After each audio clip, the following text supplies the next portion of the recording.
ಕ್ರಾಂತಿಗೆ ಹೊಸದೊಂದು ರೂಪ ಆರಂಭಿಸಿರ್ತಕ್ಕಂಥ ಮಾತನ್ನು ಹೇಳ್ತಾ, ಯಾಕಂದ್ರೆ ವರ್ಷ 2 ಕಿಲೋಮೀಟರ್ ಇದೆ. ಅದೇ ರೀತಿಯಾಗಿ ನಮ್ಮ ಮಣ್ಣನ ಮಠದ ಗುರುಗಳು ಅವರು ಕಾರಣಾಂತರ ಬರಲಿಕ್ಕಾಗಿಲ್ಲ, ಆಶೀರ್ವಾದ ಸಂದೇಶವನ್ನು ಕೊಟ್ಟಿದ್ದಾರೆ. ಹಾಗೆ ಇನ್ನೂ ಕೆಲವು ಸಣ್ಣ ಪುಟ್ಟ ವಿಚಾರಗಳು ಕೂಡ ಇವೆ. ಅವನ್ನ ನಾವು ಯಾವ ವಿರುದ್ಧವಾಗಿ ನಾವು ಧಿಕ್ಕಾರವನ್ನು ಕೂಗೋರಲ್ಲ, ನಮ್ಮ ಕ್ಷೇತ್ರ ಪರವಾಗಿ ನಾವು ಜಯಘೋಷಣೆಯನ್ನು ಕೂಗ್ತಾ ಬಂದಿದ್ದೇವೆ. ಇದು ನಮ್ಮ ಸಂಸ್ಕೃತಿ ಮತ್ತು ನಮ್ಮ ಸಂಸ್ಕಾರ. ಹಾಗಾಗಿ ಜೈನ ಮಠದ ಗುರುಗಳು ಹಾಗೂ ನಮ್ಮ ರುದ್ರದೇವರ ಮಠದ ಗುರುಗಳು, ಬಹುಶಃ ಮಲ್ಲಿಕಾರ್ಜುನ ಸ್ವಾಮಿಗಳು ನಮ್ಮ ಈ ಒಂದು ಹೋರಾಟಕ್ಕೆ ಬಂದು ಇವತ್ತು ನಮ್ಮನ್ನ ಗುರಿತುಂಬಿಸಿದ್ದಾರೆ. ಈಗ ನಮ್ಮ ಯುಗಾದಿಯೋತ್ಸವ ಸಮಿತಿಯ ಆಗಿರತಕ್ಕಂಥ ರಮೇಶ್ ಸುಭಾಷ್ ಅವರು 2 ತಮ್ಮ ಅನಿಸಿಕೆ ಆಗ್ತಾ ಇರತಕ್ಕಂಥ ಮಾತು ಹೇಳಿ ಅವರ ಪರವಾಗಿ ಅವರ ಮಠದ ಅಧ್ಯಕ್ಷರಾಗಿರ್ತಕ್ಕಂಥ ವಿಘ್ನೇಶ್ವರ ಹೆಗಡೆ ಅವರನ್ನ ಸಂದೇಶವನ್ನು ಕೊಟ್ಟು ಕಳಿಸಿದ್ದಾರೆ. ಅವರದನ್ನು ಓದ್ತಾರೆ.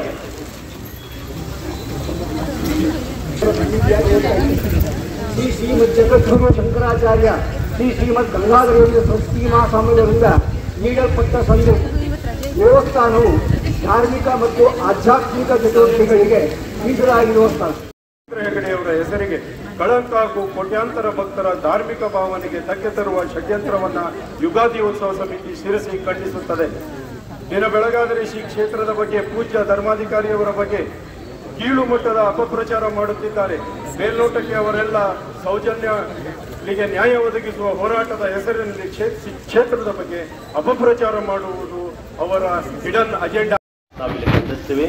ಹಾಗೆ ಧರ್ಮಸ್ಥಳದಲ್ಲಿ ಸಾವಿರಾರು ಅನೇಕ ಒಳ್ಳೆಯ ಕೆಲಸಗಳನ್ನು ಇಲ್ಲಿವರೆಗೂ ಮಾಡಿದ್ದಾರೆ. ಕೋಟ್ಯಾಂತರ ವಿದ್ಯಾರ್ಥಿಗಳಿಗೆ ವಿದ್ಯಾದಾನವನ್ನು ನೀಡಿದ್ದಾರೆ. ಕೋಟ್ಯಾಂತರ ಭಕ್ತಾದಿಗಳಿಗೆ ಅನ್ನದಾನವನ್ನು ಪ್ರತಿದಿನ ನೀಡ್ತಿದ್ದಾರೆ. ಹಾಗೆ ಲಕ್ಷಾಂತರ ಮಂದಿಗೆ ಅವರು ಆಶ್ರಯವನ್ನು ಕಲ್ಪಿಸಿಕೊಟ್ಟಿದ್ದಾರೆ. ಹೀಗೆಲ್ಲ ಇರುವಾಗ ಅಂಥ ಒಂದು ಕ್ಷೇತ್ರದ ಮೇಲೆ ಆ ಕ್ಷೇತ್ರದ ಧರ್ಮಾಧಿಕಾರಿಗಳಾಗಿರ್ತಕ್ಕಂಥ ಯಾವ ಡಾಕ್ಟರ್ ಡಿ ವೀರೇಂದ್ರ ಹೆಗ್ಡೆ ಅವರಿದ್ದಾರೆ, ಅವರ ಮೇಲೆ, ಅವರ ಪರಿವಾರದವ್ರ ಮೇಲೆ ಅನೇಕ ಒಂದು ಅವಹೇಳನಕಾರಿಯಾಗಿರ್ತಕ್ಕಂಥ ಮಾತುಗಳನ್ನು, ಹೇಳಿಕೆಗಳನ್ನು ಇತ್ತೀಚೆಗೆ ತೀವ್ರವಾಗಿ ಮಾಡ್ತಿದ್ದಾರೆ, ಪ್ರಚಾರ ಮಾಡ್ತಿದ್ದಾರೆ, ಅಪಪ್ರಚಾರ ಮಾಡ್ತಿದ್ದಾರೆ. ಅದನ್ನು ನಾವಿಲ್ಲಿ ಸಂಪೂರ್ಣ ಎಲ್ಲ ಸಮಾಜದವರ ಒಗ್ಗಟ್ಟಿನಿಂದ ಅದನ್ನು ನಾವು ಖಂಡಿಸ್ತಾ ಇದ್ದೀವಿ. ಹಾಗೆ ಶ್ರೀ ಕ್ಷೇತ್ರ ಧರ್ಮಸ್ಥಳದ ಪರವಾಗಿ ಹಾಗೆ ಹೆಗ್ಗಡೆಯವರ ಪರವಾಗಿ ನಾವೆಲ್ಲರೂ ಕೂಡ ಅವರ ಜೊತೆಗಿದ್ದೀವಿ ಅಂತಕ್ಕಂಥ ಹೇಳಿಕೆಯನ್ನು ಇವತ್ತಲ್ಲಿ ನೀಡ್ತಾ ಇದ್ದೀವಿ. ಜೊತೆಗೆ ಅನೇಕರು ಅದು ನಂಬಲಿಕ್ಕೆ ಆಗದೇ ಇರ್ತಕ್ಕಂಥ ಹೇಳಿಕೆಗಳನ್ನು ಕೊಡ್ತಿದ್ದಾರೆ. ಒಬ್ಬ 400 ಜನ ಕೂತಿದ್ದಾರೆ ಅಂತಾರೆ, ಇನ್ನೊಬ್ಬರು 4,000 ಜನರನ್ನ ಅಂತ ಹೇಳಿ ಹೇಳಿಕೆ ಕೊಟ್ಟಿದ್ದಾರೆ. ನೀವೇ ಯೋಚನೆ ಮಾಡಿ, 4,000 ಜನರನ್ನ, ಹೆಣ್ಮಕ್ಳನ್ನ ಅತ್ಯಾಚಾರ ಮಾಡಿ ಅವ್ರನ್ನ ಸಾಯಿಸಬೇಕು ಅಂತ ಹೇಳಿದ್ರೆ 11 ವರ್ಷ ಬೇಕಾಗ್ತದೆ ದಿನಕ್ಕೊಬ್ಬೊಬ್ಬರನ್ನ ಅಂತ ಹೇಳಿದ್ರು ಕೂಡ. ಅಷ್ಟು ಬೇರೆ ಅವ್ರಿಗೇನು ಕೆಲಸನೇ ಇಲ್ವಾ? ಹಾಗಿದ್ದ ಕೆಲಸ ಅವರು ಬರೀ ಇದರಲ್ಲೇ ಮುಳುಗಿದ್ರ. ಅದನ್ನೆಲ್ಲ ನಾವು ಯೋಚನೆ ಮಾಡಬೇಕು. ಈ ಒಂದು ಹೇಳಿಕೆಗಳನ್ನ, ಯಾವುದೇ ತಿರುಳಿಲ್ಲದ ಹೇಳಿಕೆಗಳನ್ನ, ಅದನ್ನು ನಾವು ಪೂರ್ತಿಯಾಗಿ ಖಂಡಿಸ್ತೀವಿ.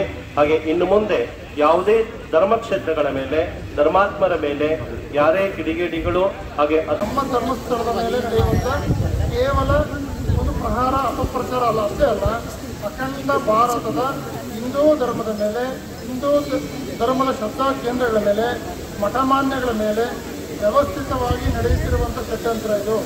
ಯಾಕೆ ಅಂತಂದರೆ 15 ದಿನಗಳಿಂದಲೂ ನಾವು ಮಾಧ್ಯಮದ ಮೂಲಕ ಬೆಳಗ್ಗೆಯಿಂದ ಸಂಖ್ಯೆವರೆಗೂ ನೋಡ್ತಾ ಬಂದಿದ್ದೀವಿ. ಪ್ರತಿದಿನ ಒಂದೊಂದು ತೋರಿಸ್ತಿದ್ದ ಮುಸುಕದಾರಿ. ನಾವು ಹೇಳಿದ ಕಡೆಯೆಲ್ಲ ಗುಂಡಿ ತೆಗೆದು ಕೂಡ ಇಟಾಚಿ, JCB ಮತ್ತು GPS, GRS ಎಲ್ಲ ಮೂಲಕ ತೆಗೆದು